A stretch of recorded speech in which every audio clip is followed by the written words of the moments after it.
طريق الزين، مقدمة عن الفلسفة والممارسة.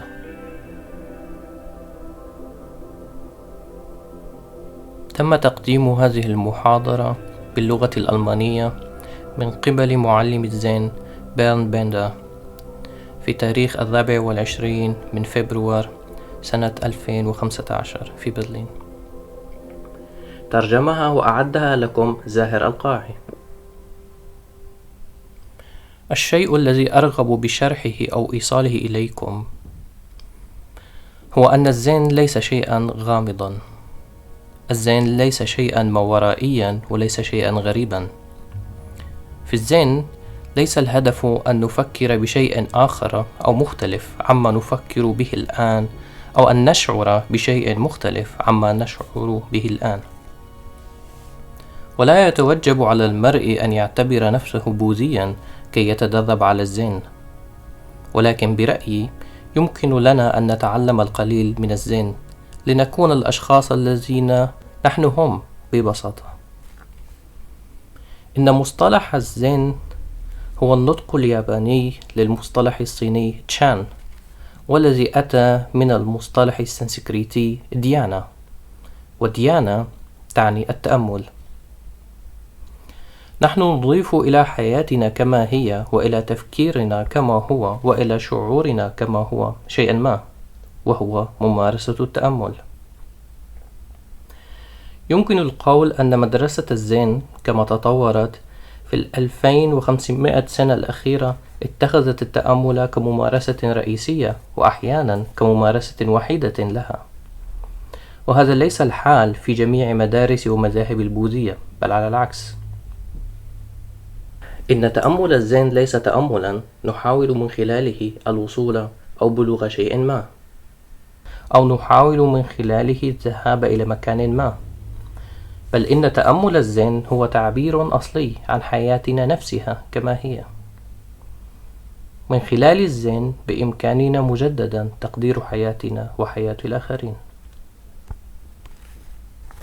هنا يجب أن أعترف قد يبدو هذا كتناقض.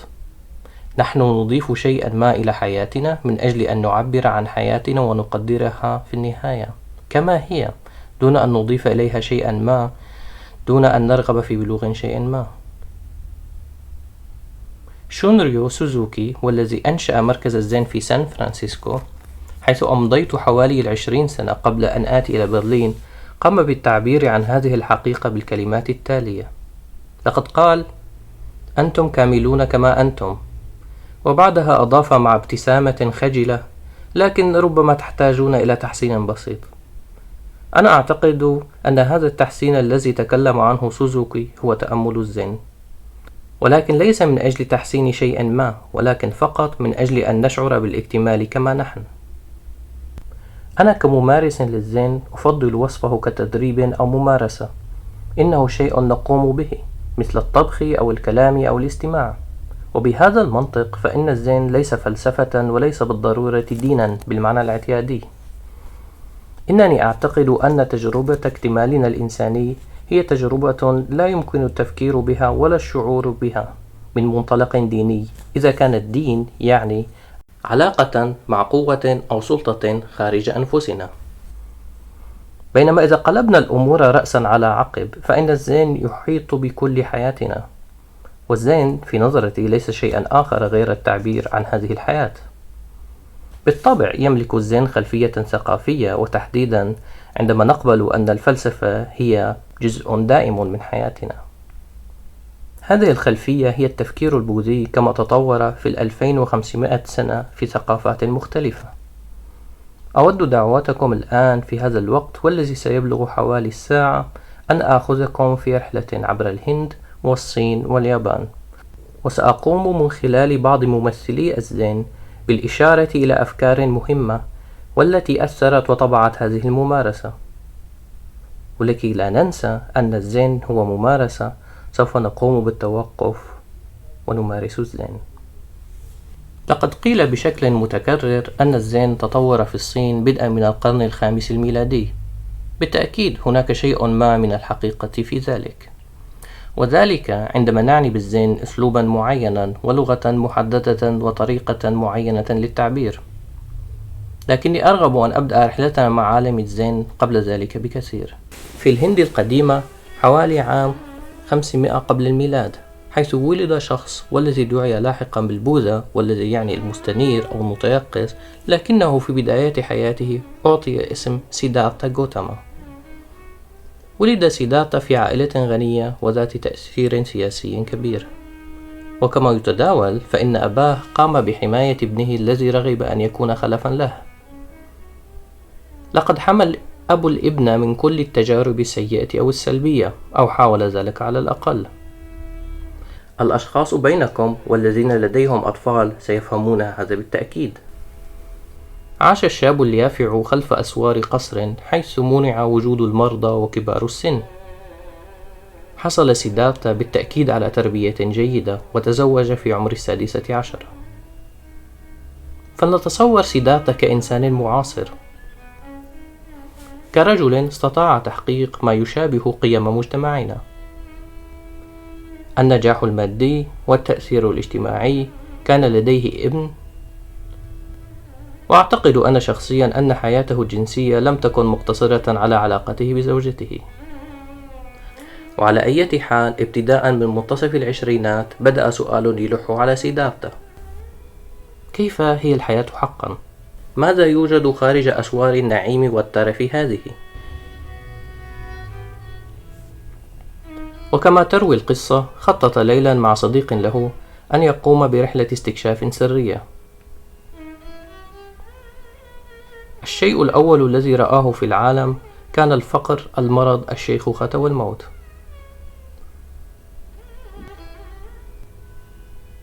سواء قام سيدارتا بالفعل بهذه الرحلة أم لا، أستطيع فهم التالي من هذه القصة.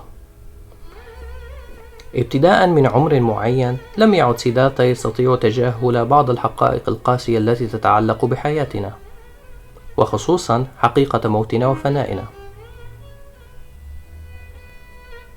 خلال حياته رأى سيدارتا أشخاصا يافعين، وفجأة على الشارع جثة، وعندها قال لصديقه: ما هذا؟ وبعدها سأل: هل يحصل هذا للجميع؟ وأجاب صديقه: نعم. نستطيع القول أن الأسئلة الوجودية بدأت بالإحاطة به ابتداء من هذه الفترة. في أديرة الزين ومراكز الزين يتم تعليق لوح سميك من الخشب، والذي يطرق عليه بمطرقة خشبية بشكل صاخب في الصباح الباكر كي يستيقظ أشخاص مثل للتأمل. عندما تنظر إلى لوح الخشب هذا، يمكنك في أغلب الأحيان قراءة التالي: أوضح السؤال الكبير المتعلق بالحياة والموت. لماذا نحن في هذه الحياة؟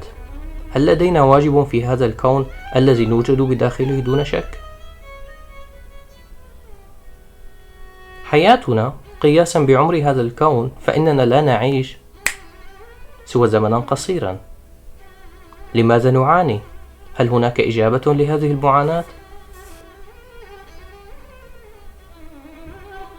أعتقد أنه عندما لا نغطيها بنشاطاتنا اليومية تظهر هذه الأسئلة في ذاتنا، ربما ليس دائما، لكن بين الحين والآخر، تماما كما ظهرت لسيدارتا عندما رأى الحياة بدون النظرة المزينة. تفسيري للقصة أنه لم يجد في القيم والفلسفات والأديان المتوفرة في وقته أجوبة. لقد سأل كل شيء بشكل راديكالي، كما قد يحصل للبعض منا في أيامنا هذه. وبهذا الشكل أرى سيدارتا، على الرغم من أنه عاش قبل 2500 سنة، كإنسان معاصر لي. وهكذا عندما بلغ عمره 29 سنة بدأ رحلة داخلية وخارجية، والتي انتهت عندما بلغ عمره 35 سنة تحت شجرة. بعدما جرب الكثير من الممارسات الزهدية والتي اقتربت به من الموت وليس من التحرر، جلس منهكا تحت شجرة، لكنه قطع عهدا على نفسه أنه لن ينهض مرة أخرى قبل أن يحصل على إجابة على أسئلة الحياة والموت الكبرى. وفي الليلة 7 اكتشف خلال جلوسه شيئا. هذا الشيء الذي اكتشفه قام بتخليصه من قلقه وخوفه. وكي أعبر عن هذا بشكل مباشر أستطيع القول لقد استفاق على الحقيقة أو حقيقة الواقع، ولذا سمي المستنير أو المتيقظ. ما هي هذه التجربة التي عاشها بوذا؟ بالتأكيد يمكن الحديث عنها بشكل معقد، لكني سأحاول تفسيرها بشكل مباشر. لقد أدرك أن كل شيء نختبره زائل. الأفكار والمشاعر تأتي وتذهب. هذا الجسد الذي تملكه وأجساد الآخرين يأتون ويذهبون. وفي نفس الوقت رأى شيئا آخر. رغم تجربتنا المباشرة لحقيقة زوال كل الأشياء، نتعلق بأشياء ونعتقد بأنها ثابتة، وهذا تناقض. فمثلا نتعلق بذات والتي نعتقد أنها أساسية، وهذا يعني أنها حقيقية بشكل موضوعي وموجودة بشكل دائم. ذات مفصولة عن الذوات الأخرى وظواهر هذا الكون. وبسبب هذا التناقض بين الزوال الذي تتصف به كل الظواهر واعتقادنا العميق بوجود ذات ثابتة غير زائلة، ينتج ما أسماه بوذا لاحقا بالدوكا. دوكا هي كلمة سنسكريتية قد تترجم كمعاناة أو عدم ارتياح أو نقص أو آلام. أنا أعتقد أننا جميعا نعرف هذا الشعور أو الخبرة بشكل أو بآخر، أحيانا بشكل خفيف وأحيانا بشكل مركز. معنى دوكا الحرفي الشيء الذي يصعب حمله. زوالية كل الظواهر وكل التجارب المباشرة هو شيء من الصعب احتماله من منظور ذات تعتقد أنها منفصلة وثابتة. عندما تأمل بوذا وساءل كل شيء، اكتشف أنه لا يجب علينا التعلق بهذه الأنا، وبمجرد تمكننا من التخلي عنها لا يوجد المزيد من الصدام بيننا وبين باقي العالم. وكما يعلم بوذا، هذا شيء يمكننا التأكد منه خلال الممارسة. إن المخاوف العميقة ومشاعر اللا اكتمال والنقص يمكن أن تزول، لأننا نقوم بموازنة أنفسنا وموازنة الأشياء كما هي. ومن أجل السماح لفكرة معاكسة بالظهور، والتي دائما ما تطرح عند الحديث عن الزين والبوذية، بالطبع لدينا ذات، لكن هذه الذات موضوعة في سياق، وهي تتشكل من التجربة التي نمر خلالها الآن. وعلى سبيل المثال، فإن الأنا الخاصة بي تنشأ في هذه اللحظة عندما أتكلم معكم، وأستطيع القول إن العكس صحيح أيضا. هذا الترابط مع الأشياء الأخرى، هذه الأنا ناشئة مترابطة مع هذا الكون، هي ليست شيئا آخر غير تجربتنا. ليس هناك شخص يقوم بهذه التجربة. إن هذه المعرفة أو النظرة، هذه اليقظة تجاه الواقع، هي ما علمه بوذا وكل معلمي ومعلمات الزين حتى اليوم في صيغ جديدة وروايات مختلفة. لكن كيف يمكننا التحقق من هذه الرؤية وتجربة ذلك بطريقة شخصية؟ أنا لا أرغب بإقناعكم بشيء ما، وأود فقط أن أطرح لكم هذه الفكرة. ربما بإمكاننا رؤية أو إيجاد هذا الوضع المتناقض في أنفسنا. هذا التناقض ينشأ كالتالي: كل شيء يتغير بشكل دائم، لكننا نتعلق بشيء ما في داخلنا معتقدين أنه لن يتغير، وهذا يتصادم مع بعضه. وإليكم الآن قصة عن بوذا وكيف كان يعلم، وسوف تساعدكم هذه القصة على فهم لماذا اتخذت الحديث عن بوذا بداية الانطلاق في رحلة الزن هذه.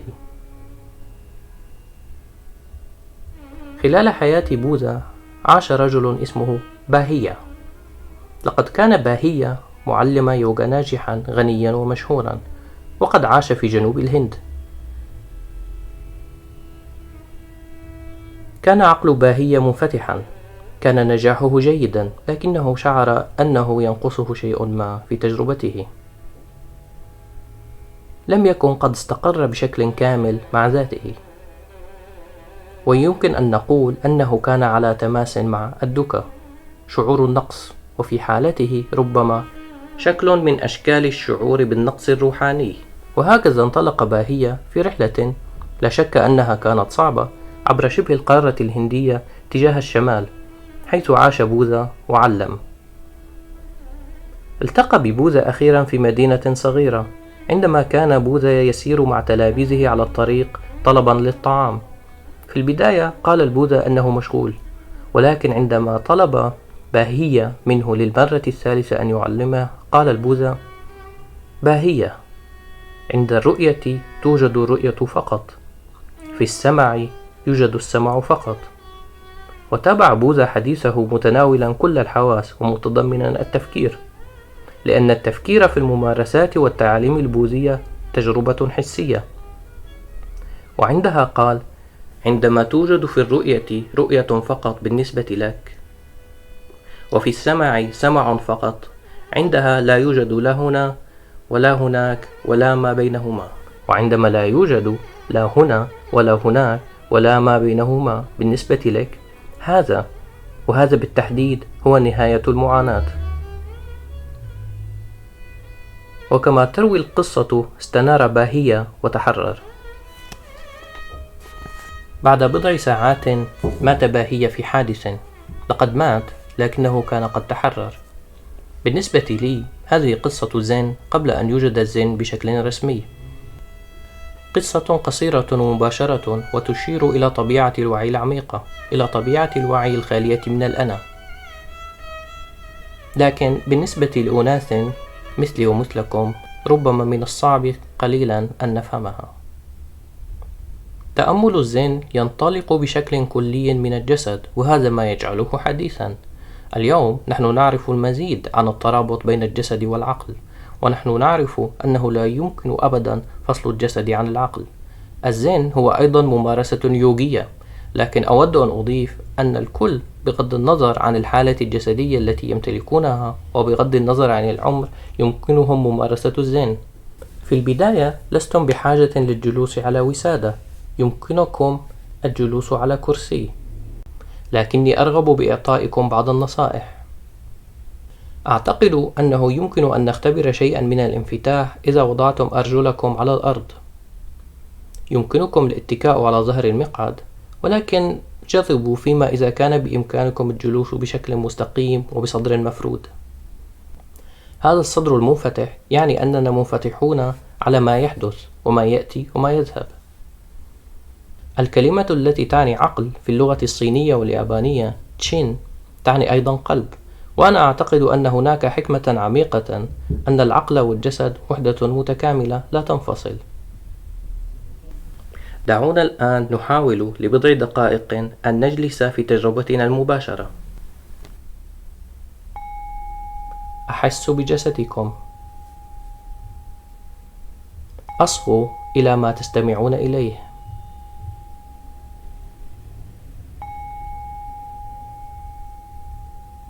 شاهدوا ما ترونه. اسمحوا لأعضاء الحس أن تعمل.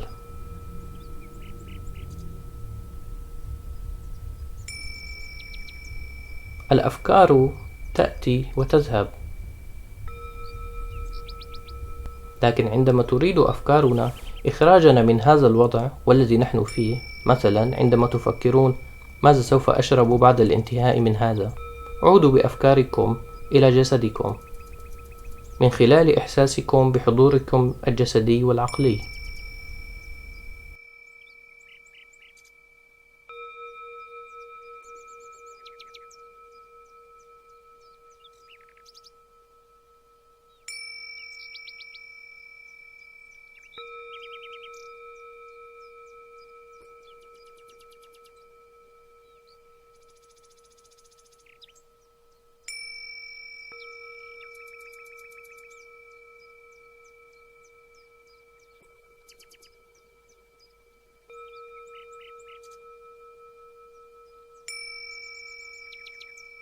يا باهية، في السمع يوجد السمع فقط، في الرؤية توجد الرؤية فقط.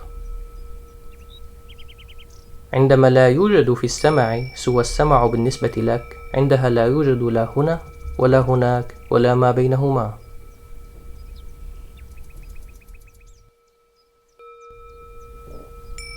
اسمحوا للسؤال أن يظهر في عقلكم مع متابعة الإحساس بجسدكم.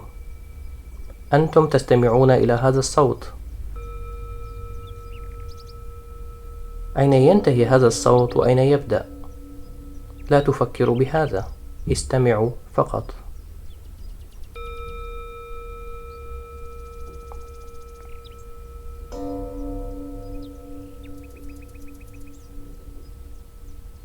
هذا كان تأمل الزين.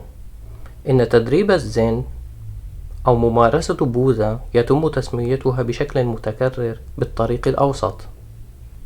إنه طريق بين اللذية والتي جربها بوذا بدون شك، والزهدية والتي مارسها، وعلى أي حال عندما وجد الحكمة تحت الشجرة التي جلس تحتها تخلص منها أيضا. هذه الطبيعة الحقة لعقلنا وقلبنا. هذه النظرة متاحة لجميع البشر بغض النظر عن جنسهم، طبقتهم الاجتماعية، أو أي ثقافة ينتمون لها. أنا أعتقد أن هذه النظرة ترتكز على مبدأ اللا ذات، وترتكز على مبدأ ترابطنا العميق. عندما ننظر بعمق لا نجد ما يفصلنا عن بعضنا البعض. هذه النظرة أعطت بوذا عقلا منفتحا وفرصة في أن يتجاوز قواعد ومحصورات وقته، وهذا ما يميز الزين. منذ بدأ بوذا بالتعليم رفض نظام الطبقات الاجتماعي، والذي بسببه تم استبعاد الكثير من الناس من المشاركة الاجتماعية والروحية، وكما أعلم لا يزال الأمر موجودا حتى اليوم. ومثالا على ذلك فإن أحد تلاميذ بوذا كان قاتلا مجرما في حياته السابقة. أما فيما يخص النساء، من المثير للاهتمام أن الأمر احتاج عدة سنوات، بالإضافة إلى جهود امرأة متواصلة، إلى أن رفض بوذا الأفكار السابقة التي تربى عليها تجاه النساء، وعند ذلك دعاهن وضمن حقهن بالتدرب. ماهاباجاباتي كانت مربية بوذا لأن أمه البيولوجية كانت قد توفيت أثناء الولادة. في وقت لم يكن يسمح فيه للنساء في الهند أن يكن لهن حقوق، أشارت ماهاباجاباتي إلى معاناة النساء ورغبتهن بالتدرب. رفض بوذا هذا الاقتراح 3 مرات، لكن ماهاباجاباتي حلقت رأسها ولبست الرداء الأصفر والذي كان حكرا على الرجال، وقادت حافية القدمين مجموعة من النساء حوالي 350 كيلومترا. إن هذا الفعل أقنع بوذا، وهكذا نشأ خلال حياته نظام رهبنة للنساء. والآن نقفز عبر الزمان والمكان ونجد أنفسنا في الصين في القرن السادس الميلادي، على طريق التجارة الآسيوية القديم، وعبر بحار شرق آسيا وصلت تعاليم بوذا إلى الصين شيئا فشيئا، لكنها بقيت غريبة على الصينيين في البداية. إن الطراز الفلسفي رفيع المستوى للنصوص السنسكريتية اصطدم مع اللغة المجازية والشعرية للطاوية. إن حياة الزهد والعزوبة وممارسة التسول الطقسي الخاص بالبوذيين تم رفضه من قبل الكونفوشيوسية، والتي كانت موجهة إلى حد كبير نحو عالم السياسة والعمل والأسرة. لم يكن هذا سهلا للبوذية والزين، لكن عندما بدأ ممارسو الزين باستخدام لغة الطاو ولم يتسول الكهنات بل عملوا في الزراعة، كسبوا تأثيرا كبيرا.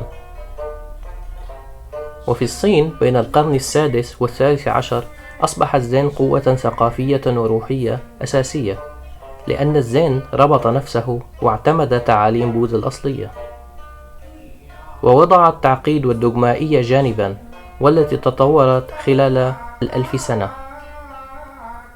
إن هذا التغيير تجسد من خلال شخص بوديدارما، والذي كما يحكى أسس الزين في الصين في سنة 500 للميلاد. انحدر بوديدارما من جنوب الهند وسافر بحرا إلى الصين، وفي وقت تم فيه استخدام والتركيز بشكل كبير على السوترات والنصوص في التعليم، قال بوديدارما أن الزين هو تعليم خارج النصوص، إنه إظهار الكشف المباشر للطبيعة البشرية. هذه الطبيعة هي الأناتا، وهي كلمة سنسكريتية وتعني اللا ذات. هناك مصطلح آخر والذي أثر دائما في الزين هو الخلو، أو الفراغ، والذي يسمى شونياتا في السنسكريتية.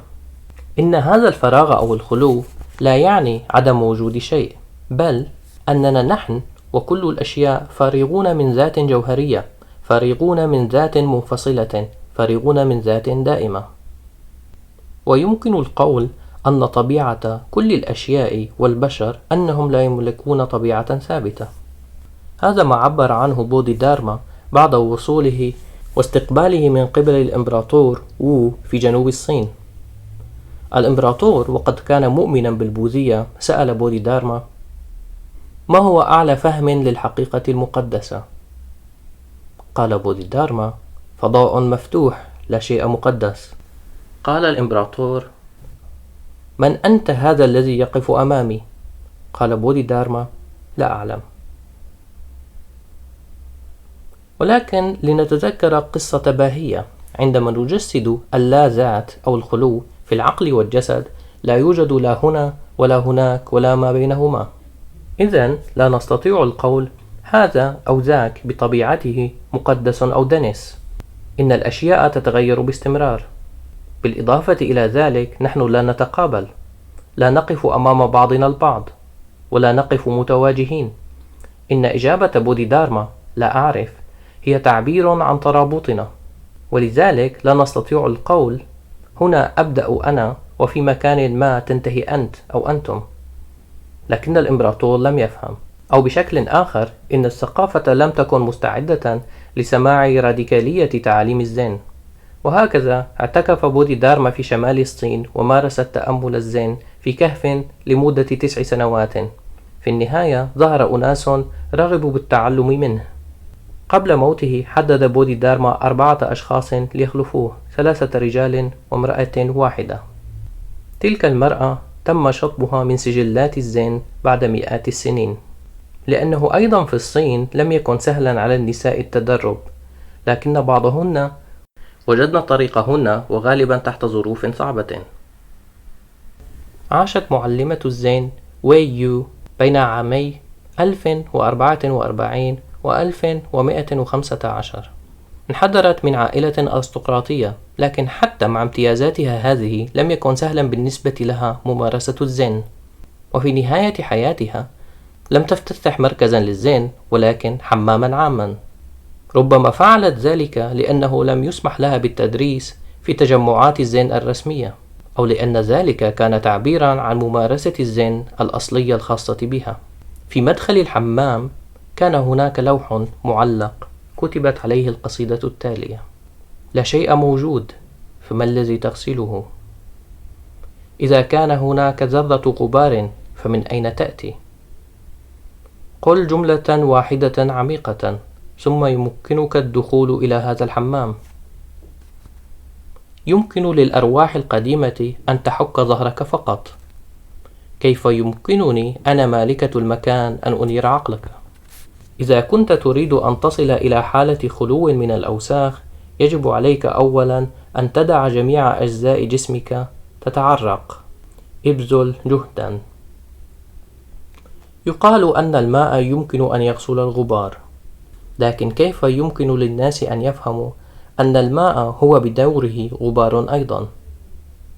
حتى لو تخلصت من التمييز بين الماء والأوساخ فجأة، لا يزال يتعين عليك التخلص من كل ذلك عندما تأتي إلى هنا.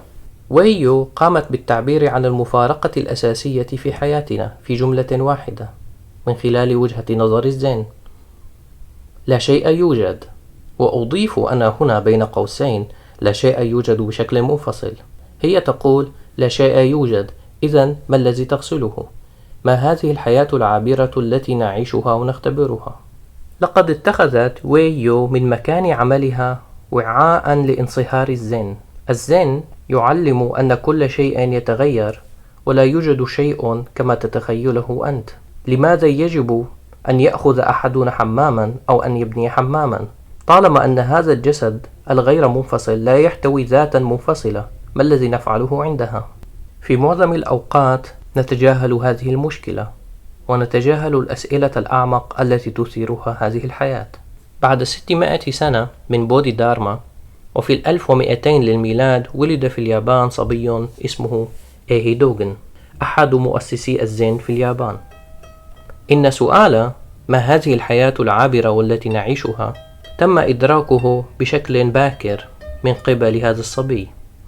كبر دوغن بدون أب، وتوفيت أمه عندما كان عمره 7 سنوات. وكما تروي القصة فإنه لمس تغير الواقع بعمق عندما رأى عملية حرق جثة أمه. وفي عمر 13 أصبح راهبا بوذيا في دير تنداي، وهي مدرسة كبيرة للبوذية في اليابان في ذلك العصر. لكن سؤالا أساسيا عذبه: إذا كنا كلنا كبشر نحمل طبيعة الاستنارة في داخلنا، إذا كنا منذ البداية أحرارا، لماذا يتوجب علينا أن نتدرب للحصول على الاستنارة أو تجسيدها؟ لم يجد دوغن جوابا مع معلمي الزين في عصره في اليابان، وهكذا في عمر 23 سافر إلى الصين ليدرس الزين، وبعد 5 سنوات عاد إلى اليابان وبدأ بتعليم الزازين. لقد بدأ بتعليم الزازين كممارسة وحيدة، إن الزازين الخاص بدوغن، وهذا يذكرنا ببداية المحاضرة، هو ليس تأملا يقود إلى الاستنارة، وليس تأملا نبلغ من خلاله شيئا ما. إن الزازين الخاص به هو تجسيد الاستنارة التي نمتلكها. يقول دوغن: مشبعا ومحاطا بالتنوير، أنت مثالي كما أنت. في الحقيقة إن تأمل الزين الخاص بدوغن ليس مختلفا عن تعليمات بوذا لباهية. ربما ما قيل لباهية أقنع بعضكم، وما سأقوله الآن نقلا عن دوغن سيقنع بعضكم الآخر. قام دوغن بكتابة الكثير من النصوص خلال حياته، لكن فيما يخص التأمل قام بكتابة نص قصير عندما كان شابا يافعا إثر عودته من الصين. في اليابانية يدعى هذا النص كانزا زينكي، وهو يعني الدعوة العالمية لممارسة الزازين. ويمكن فهم ذلك على الشكل التالي: كل البشر بإمكانهم ممارسة الزازين. إن هذا لم يكن أمرا مفروغا منه في القرن 13، ولذا فإن هذا النص بسيط جدا، وهو ليس نصا للخبراء أو الناس الذين يمتلكون رفاهية العيش في دير، إنه نص للناس مثلي ومثلكم. هذا النص يصف وضعية الزين من خلال الجسد. مرة أخرى، لا يتوجب عليكم الجلوس على وسادة، بإمكانكم الجلوس على كرسي. هذه الممارسة يمكن القيام بها وقوفا أو أثناء الاستلقاء أو المشي. عندما يكون لدينا أساس جيد في النصف السفلي من الجسد والرجلين، نشعر بسهولة جعل العمود الفقري مستقيما، وهذه نقطة أساسية. بعد ذلك يضيف دوغن شيئا ما، والذي لا يزال يشغلني منذ 20 سنة.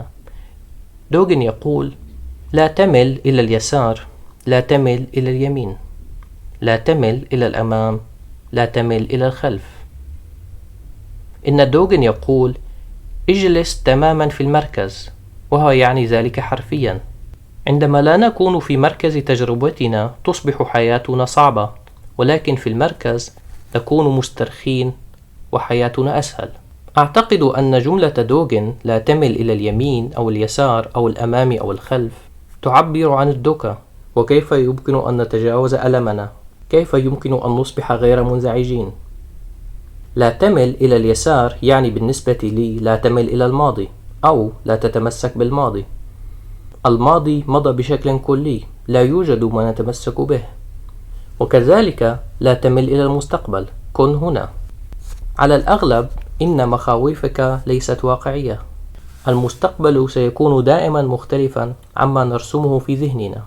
الأمام والخلف يعنيان بالنسبة لي ما كنت قد حاولت وصفه بأنه علاقة احتكاك أو تصادم بين الطبيعة العابرة لكل الأشياء وبين التعلق بذات منفصلة. نحن نرغب بالتمسك بأشياء جميلة، نحن نرغب أن تستمر هذه الأشياء لفترة أطول، وهذا ما تعنيه بالنسبة لي جملة لا تمل إلى الأمام. هذا الشيء لا يعني أنه لا يجب علينا أن نستمتع بالأشياء، بل العكس، بإمكاننا الاستمتاع بجمال الأشياء عندما نكون في الوسط وفي توازن في الداخل معها. مثلا قد يرغب الواحد منا بالتعلق بشخص ما، والذي يعتقد أنه رائع، لكن هذا الشخص لا يرغب بذلك ربما. نحن نصنع معاناة لنا وللآخرين. والأمر كذلك بالنسبة للخبرات الصعبة. في الحقيقة إنه أمر عبثي، لكن الذات الدائمة في داخلنا تشعر بأنها مهددة، وهو لا يمكن أن يحدث لأنها دائمة، لكن الأمر هكذا. ولذا نحاول تجنب التجارب المؤلمة، وهو ما يجب علينا فعله، لكن ذلك لا يعمل طوال الوقت. عندما يتبدد وعينا لا نشعر بأننا هناك، ويتكون لدينا شعور بالنقص أو الدكى. نحاول التعلق بشيء أو بشخص، ولكن هذا لا ينجح. إن تدريب الزين هو الاستقامة في الجلوس في وسط تجربتنا كما تنبثق في هذه اللحظة.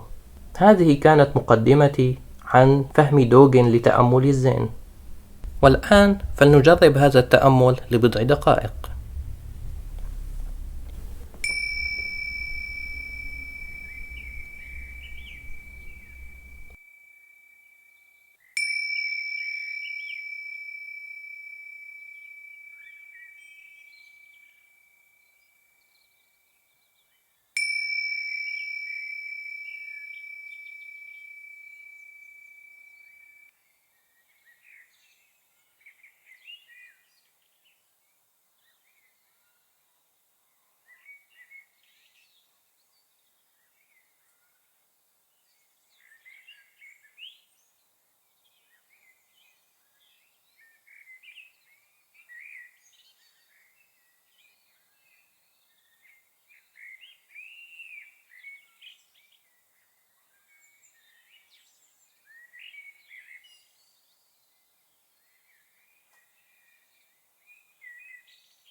بالنسبة لي كمتدرب على الزين فإن الممارسة هي الأهم.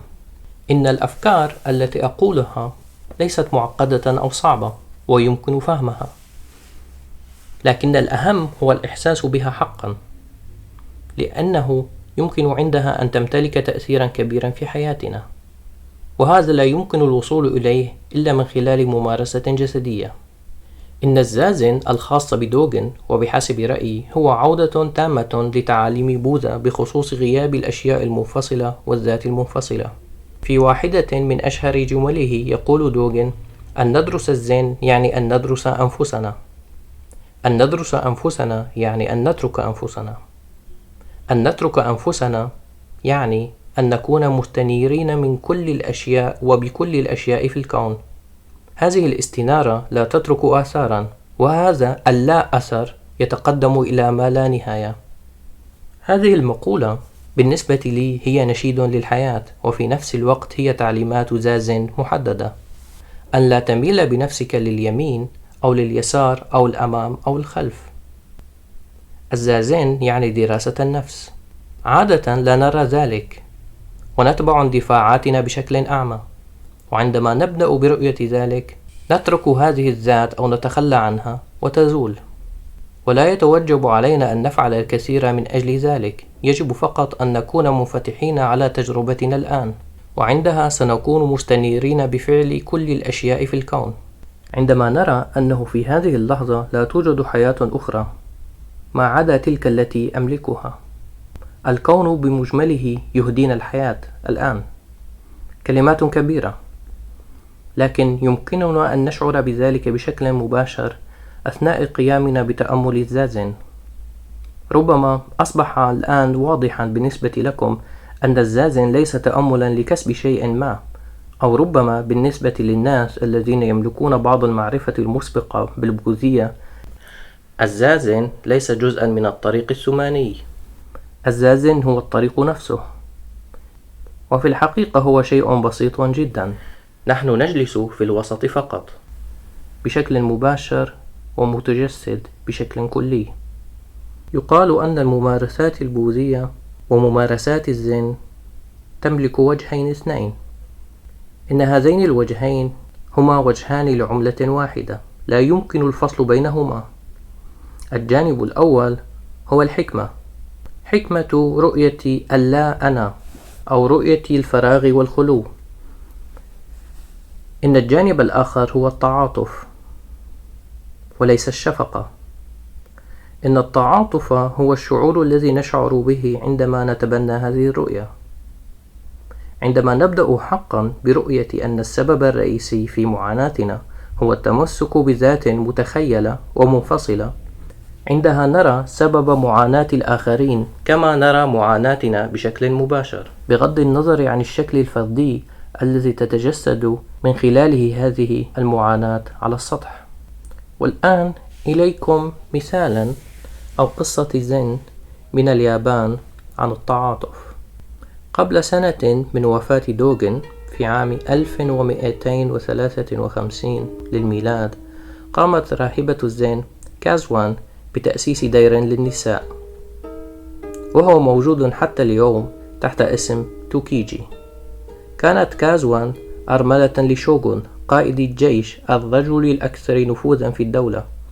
استطاعت كازوان جعل هذا الدير مكانا للتعاطف، رغم أن ذلك كان عكس قيم وتصورات عصرها. إن هذا الدير أصبح منطقة لجوء للنساء، النساء اللاتي كن يضربن من قبل أزواجهن العنيفين. وفي اليابان هؤلاء النسوة لم تكن لديهن حقوق حتى عام 1866. لم يكن هناك طلاق، وتم النظر إلى هذه النسوة على أنهن نساء ساقطات. لكن كازوان حصلت من القيصر على الحق باستقبال النساء في ديرها، وكان بإمكانهن المغادرة بعد سنتين بأوراق طلاق رسمية. إن الامرأة التي خلفت كازوان وهي إحدى بنات القيصر قامت بأخذ هذه الممارسة المتعاطفة المعاكسة للمجتمع إلى بعد آخر. لقد قامت بإلباس راهباتها أثوابا بنفسجية. وهنا يتعين الإشارة أن اللون البنفسجي كان محصورا على القيصر وعائلته، ولا يسمح لأحد تحت طائلة الموت بأن يلبسه. لكن القيصر منح بعض معلمي الزين الذكور بعض الأثواب البنفسجية، وعندما قامت هذه الامرأة بإلباس نسوتها هذه الأثواب البنفسجية كانت ترغب بالقول لهن: أنتن لستن نساء ساقطات، تخلوا عن هذا التقييم الداخلي. عند النظر إلى طبيعة جميع الأشياء الخالية من ذات، من يستطيع أن يميز بينكن وبين أعلى رموز الدولة؟ أو ربما حاولت كازوان القول لنسائها: زينوا قلوبكم، أنتن الزهور التي ترى في قاعة بوذا، لأن بوذا لا يوجد في مكان آخر. في القرن العشرين عبر معلمو الزين اليابانيون عن تعاطف مشابه عندما أحضروا الزين إلى الغرب، ومارسوا شيئا من العصيان ضد ثقافتهم الأصلية من أجل نشر الزين في الولايات المتحدة الأمريكية وهنا أيضا في أوروبا. في عام 1959 وصل شينريو سوزوكي إلى سان فرانسيسكو لترأس الجالية اليابانية. في الحقيقة كان هدفه الوقوف إلى جانب المجتمع الياباني، لكنهم لم يمارسوا الزين، لقد احتاجوا راهبا من أجل دفن موتاهم. الزين كان موضوعا ساخنا في تلك الفترة، وقدم المزيد من غير اليابانيين إلى قاعة التأمل الخاصة بسوزوكي. ومنذ البداية كسر سوزوكي إحدى المحرمات اليابانية والصينية، وسمح للرجال والنساء بالتدرب في نفس القاعة. إنه أمر مفروغ منه بالنسبة لنا، لكنه كان غير متخيل في الخمسينيات في اليابان، وجزئيا حتى اليوم. بالإضافة إلى ذلك أشار سوزوكي بوضوح أنه لا يتوجب على أحد الذهاب إلى دير، بل إن بإمكان كل الناس التدرب حيث هم وكما هم.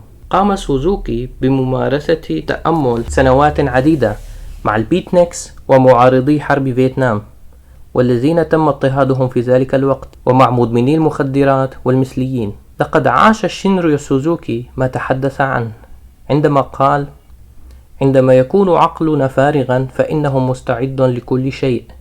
في عقل المبتدئ توجد الكثير من الاحتمالات، لكن قلة منها توجد في عقل الخبير. وقال شينريو سوزوكي أيضا: لحظة بلحظة ننبثق عن اللا شيء، هذه متعة الحياة الحقيقية. هذه هي نهاية هذه الرحلة مع الزين. شكرا ليقظتكم، وأتمنى لكم من القلب متعة حياة حقيقية.